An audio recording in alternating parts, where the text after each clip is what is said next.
got to fight this guy. Oh, you got injured in camp. You lose to that guy too. Now you're set back when you could have been a champion. Yeah. You know, there's a lot of like weirdness going on with possibilities and, you know, just luck, bad luck, and good luck. Bad luck and good luck. Timing, I think, is a big thing. How is something like this allowed to happen? How is Jake Paul allowed to fight Gervonta Davis? It's completely unfair. It is completely just, I can't say the word that I want to say because I don't want to get canceled. And then going out there and taking on a guy that is maybe 92 pounds heavier, that is at least 65 pounds heavier than you.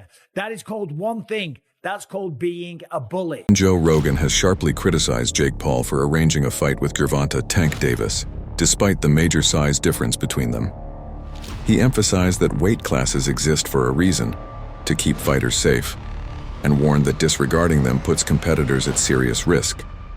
According to Rogan, Jake seems more interested in promoting the spectacle than maintaining fairness in boxing.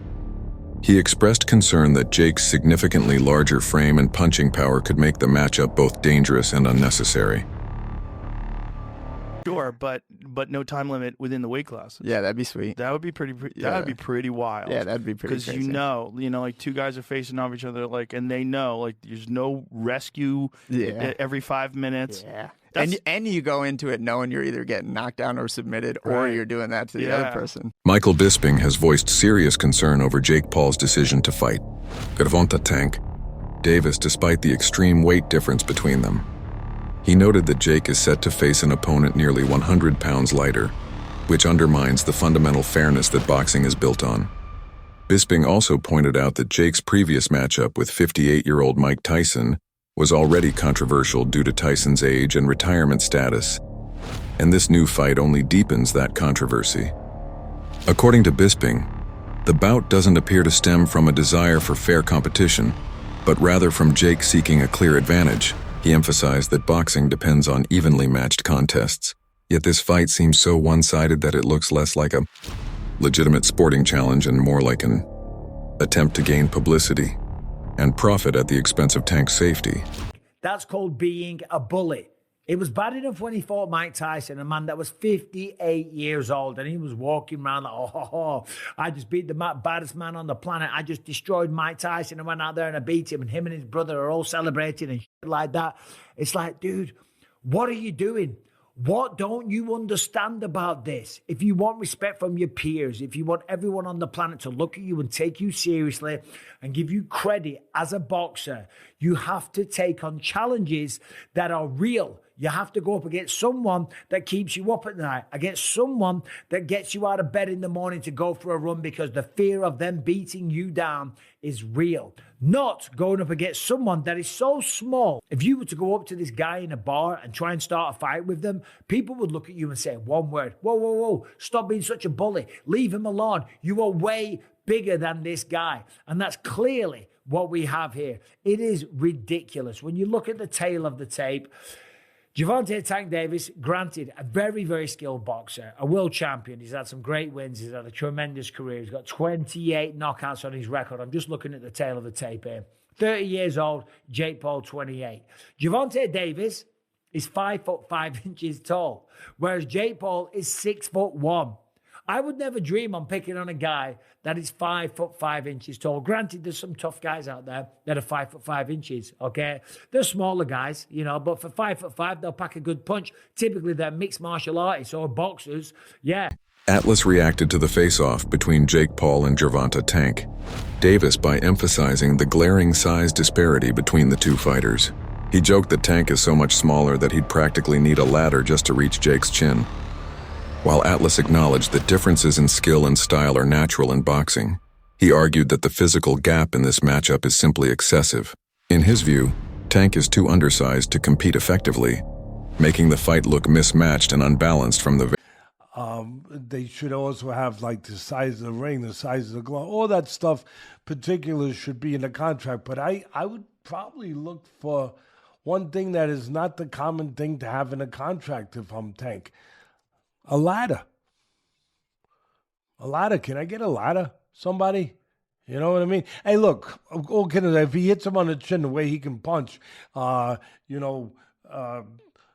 Jake might be doing a dance. You know what I mean? Not voluntarily either. But we'll get into that more later. The thing that I'm talking about right here is what you said. It was stark. The size difference was really, you couldn't ignore it. We understand the talent difference, the experience difference. We understand all of that.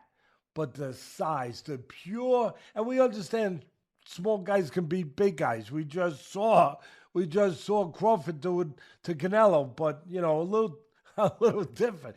The size difference was, I mean, it was eye-catching, jaw-dropping, and it made me think. And I'm going to ask Richie, our man here who's doing all the taping, who does such a marvelous job.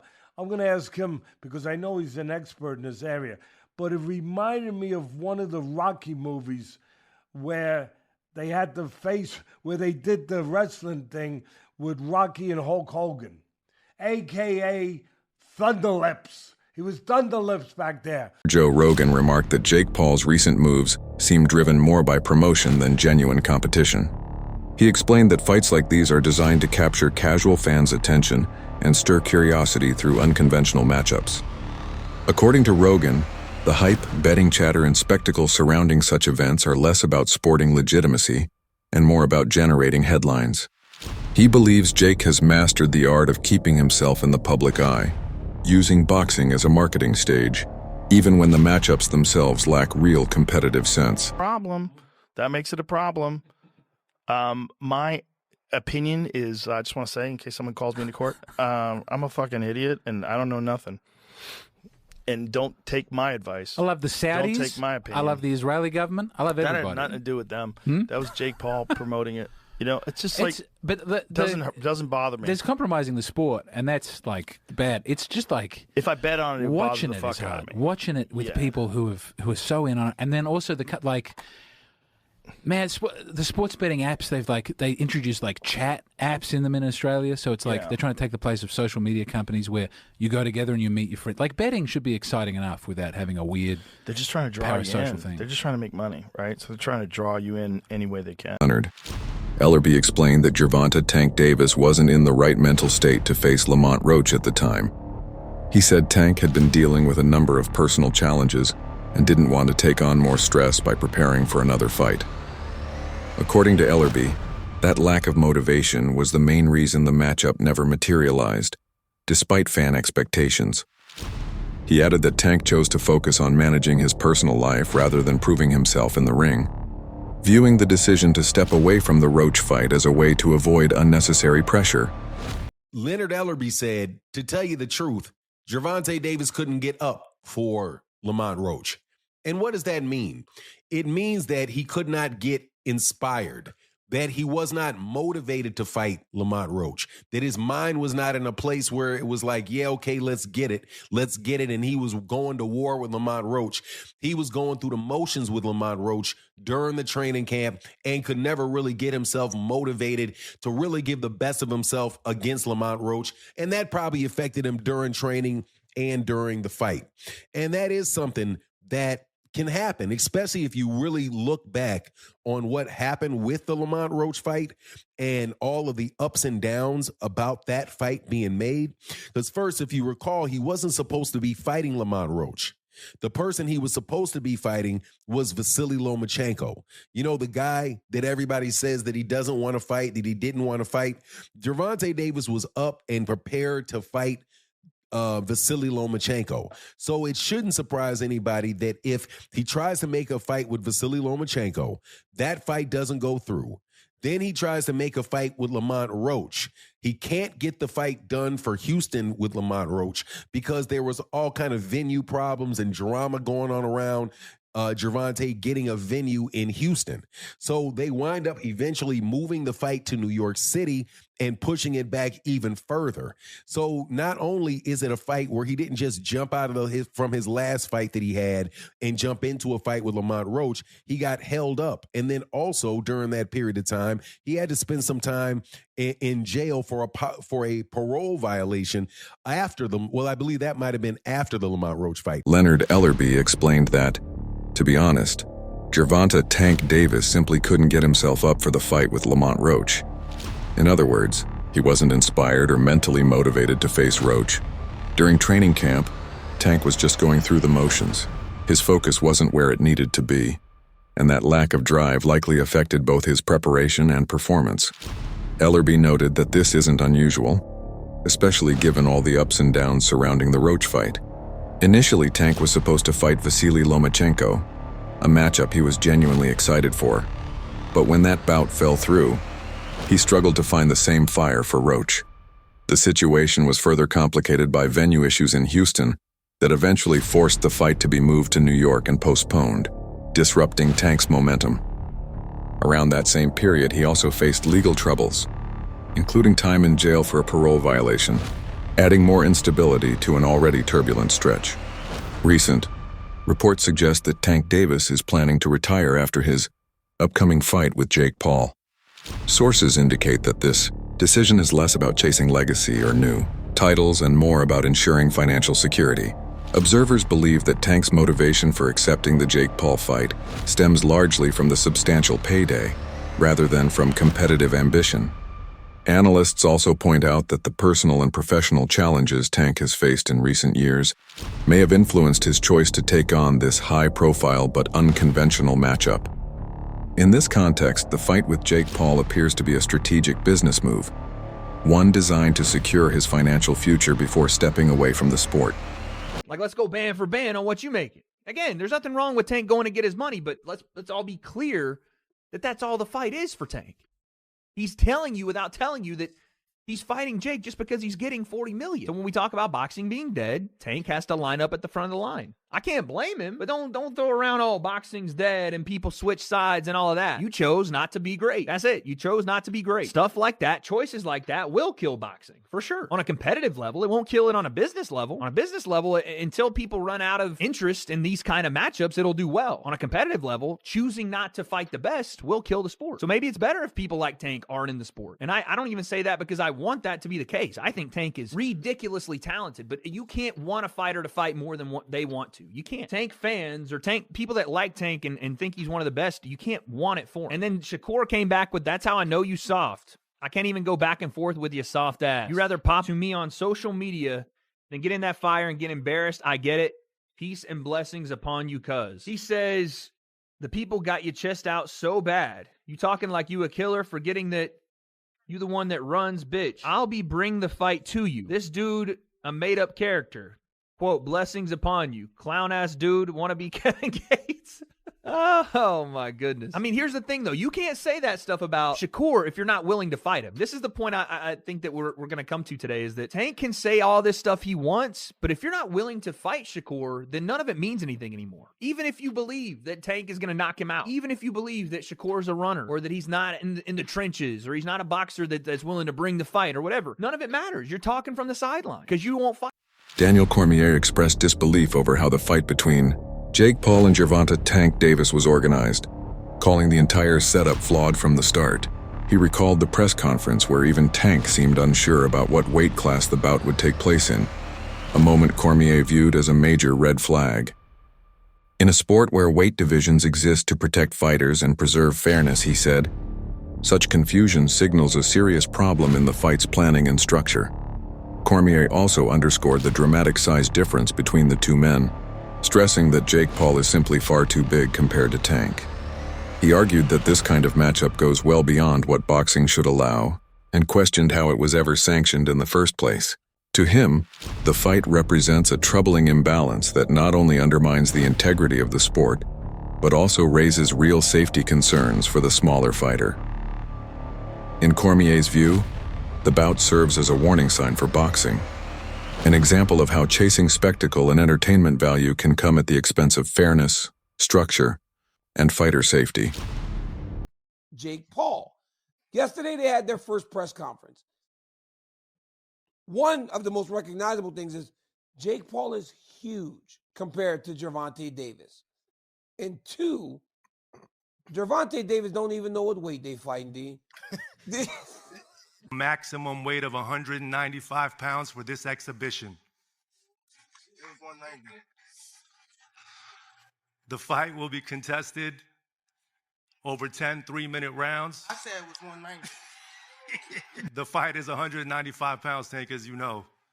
DC, I watched this, and we have our priorities way misplaced when we're talking about boxing. Like, everybody's complaining about this Ali act and all. Like, how is something like this allowed to happen? How is Jake Paul allowed to fight Gervonta Davis?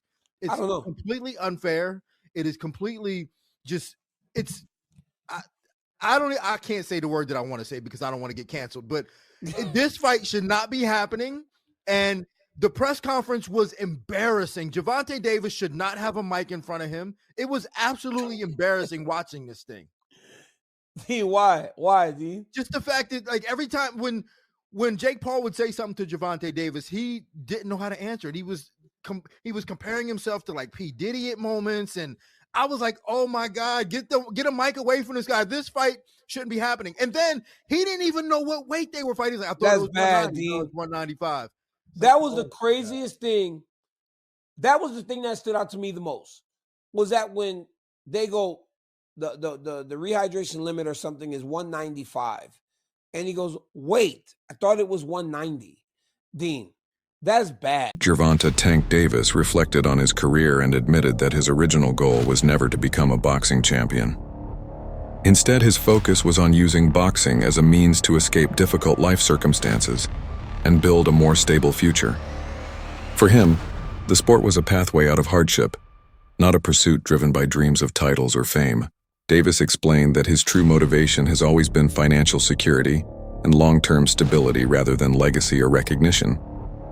This perspective helps explain many of his recent career choices, showing that his priorities have consistently centered on creating a better life rather than chasing glory in the ring. And why he's fighting YouTube sensation turned professional boxer Jake Paul, who is 12 wins, 1 loss, no draws, 7 wins by way of knockout, opposed to fighting against the likes of his peers who are well accomplished and superstars in their own right for legacy fights like Shakur Stevenson, like Teofimo Lopez, like Devin Haney. Why he's not interested in those fights. And he gets real, right? He gets real, and only thing we could do is salute it, right? Because he's saying, I never told y'all I wanted to be a world champion. I never told y'all I wanted to be undisputed. I got into this for myself and my circumstances to escape from my circumstances. And that's real. We can't blame him for that. We hold him in high regard because the statements he's made and misled people when he said he got a hit list that he wants to check off before he retires, and that hit list includes Shakur Stevenson, Devin Haney, Lomachenko, who turned down the fight because of a severe back injury. And then he told the world, he told Champside, it would be great for him to become undisputed. So I think that he had a change of heart at some point in time along the way, right? Showbiz. The adult gave Jake Paul credit for using his platform to draw greater attention to boxing and for creating a level of promotion that successfully engages casual fans. He acknowledged that Jake's ability to attract viewers and generate discussion is undeniable, and that many in the sport recognize how he's expanded boxing's marketing reach and audience appeal. However, Showbiz also highlighted the criticism that continues to follow Jake's career, particularly regarding his choice of opponents. He noted that many boxing enthusiasts are frustrated by Jake's tendency to face fighters who are either undersized, retired, or not naturally competitive at his level, which raises questions about the legitimacy of his matchups despite his promotional success. Boxing is going to sing his praises like a hero. Though Jake Paul is definitely appreciated by the boxing world when it comes to what he is giving to the sport, especially women's boxing, okay? I mean, it goes without saying that Jake Paul, an MVP, has added to the sport of boxing. But Jake Paul, the fighter, people are over his shit. There's a huge amount of boxing pugilists in the boxing community who's over his shit. And if Gervonta "Tank" Davis stops that, If he is the one who stops this whole train, knocking out Jake Paul, he will become a boxing hero. People will then say, now get the hell out the sport. And I'm talking about from a fighter's perspective. That's what they're going to say. Now, it's not going to go on either one of their official records because it's an exhibition. This situation has caused growing frustration among fans who value boxing's tradition of fair and balanced competition. According to Showbiz The Adult, the ongoing criticism has sparked debate over whether Jake Paul is ultimately helping or damaging the sport's image.